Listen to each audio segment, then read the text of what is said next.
So today we're going to get radical. A radical is an expression which involves a square root or a cube root or something like that.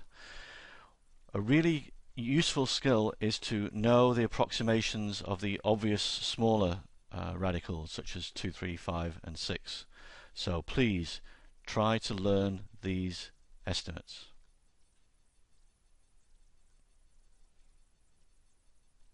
Another thing to keep in your mind when you're trying to work with radicals is to know your table of square numbers and cube numbers, the perfect squares and the perfect cubes.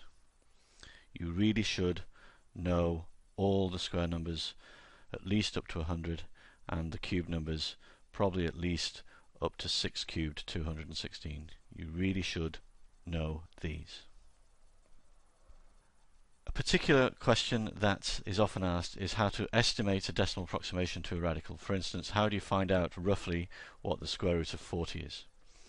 Well, looking at the square numbers I just discussed, 40 lies between 36, which is 6 squared, and 49, which is 7 squared.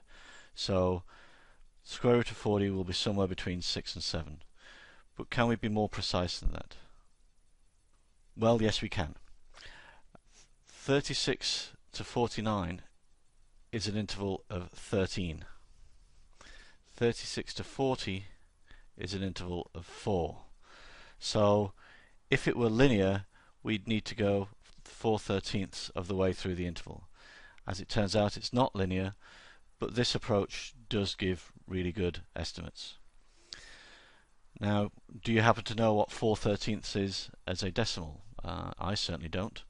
But I know that it's pretty close to 4/12, and I know that 4/12 is a third. So 4/13, the denominator is a bit bigger, so the number is a little bit smaller, so I'm going to guess that it's approximately 0.3. So I think that anywhere between 6.25 and 6.33 would be a good estimate. And I'm going for 6.3. Okay, let's try these two examples. A good approximation for the square root of 94. Well, 94 lies between 81 and 100. 81 is 9 squared, 100 is 10 squared, so it's going to be 9 point something. 94 is, let's think, 13 more than 81, and the whole interval is 19 wide.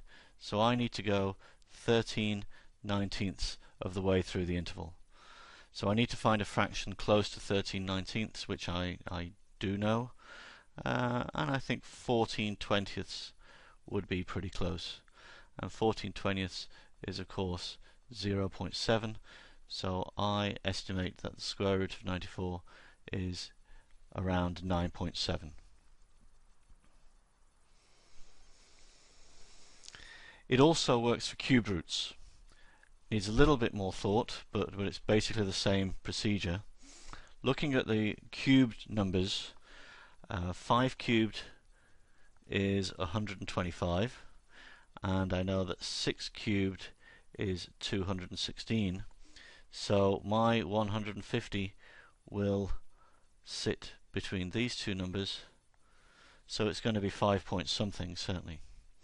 Well, 125 to 150 is 25, and 125 to 216 is 91. So I need to go 25/91 of the way through. Well, 25/91 is approximately 27/90 or thereabouts, which cancels down by 9, and I'm left with 0.3 So I think the good approximation for the cube root of 150 is 5.3.